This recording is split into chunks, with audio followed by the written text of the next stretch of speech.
I'm Alex, and this is my second time at CIY.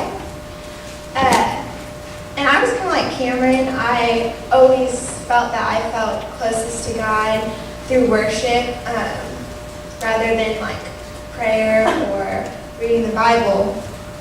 But God really showed up huge.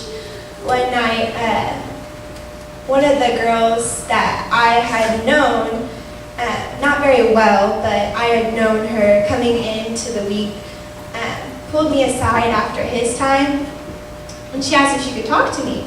I was like, well, yeah, sure. And she shared with me, she said, I've been really watching you. She said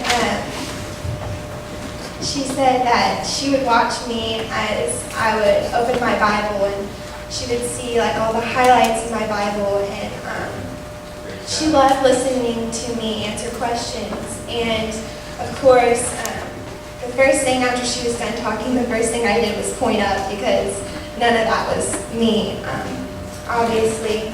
And that was when I really felt closest to God, because I knew that He used me.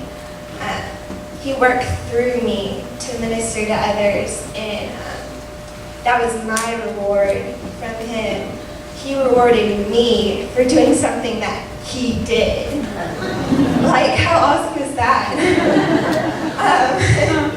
So that really touched me.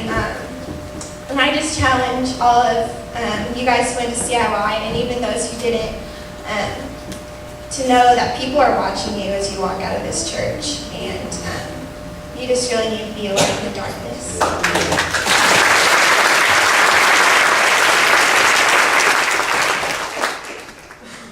My name's Faith, and it was my first year at CIY. I went in not really knowing what to expect, but it was really life-changing. One of the main things that they talked about was forgiveness, and I've been having trouble forgiving people lately. And I went to a class, we got to pick our classes, and I picked the one on forgiveness. And a good point he made was forgiveness isn't just psychological, it's a relationship thing.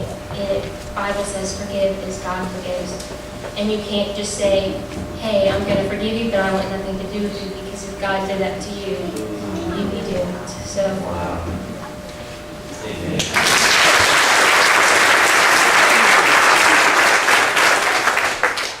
Christian Wagner. This is my second year at CIY. Tuesday was probably like the most bipolar day out of the whole week.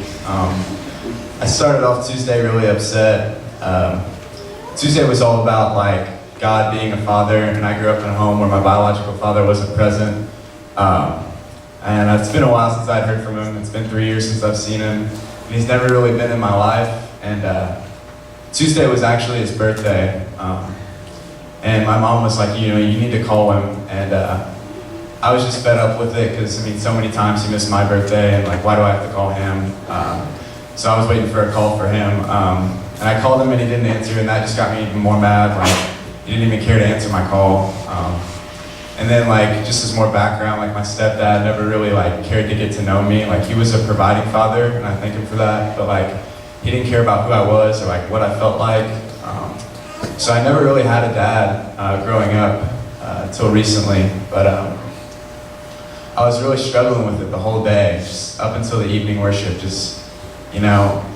was just like, God, I just don't feel it. Like, I don't feel that you're my father. And I had before, and we were sitting there worshiping, and the speaker had talked or whatever, and I was just sitting down, and everybody else was standing up worshiping, and I was just like, talking to God. I was like, God, I just feel so alone. Like I know you're walking with me, but I want to be able to feel it. Like, I want something like that I can touch selfishly.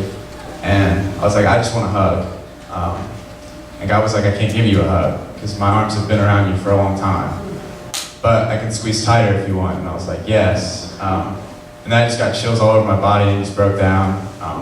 But I want to challenge you guys, it's our choice. Christianity is the choice, and you can choose to hang on to God, or you can choose not to.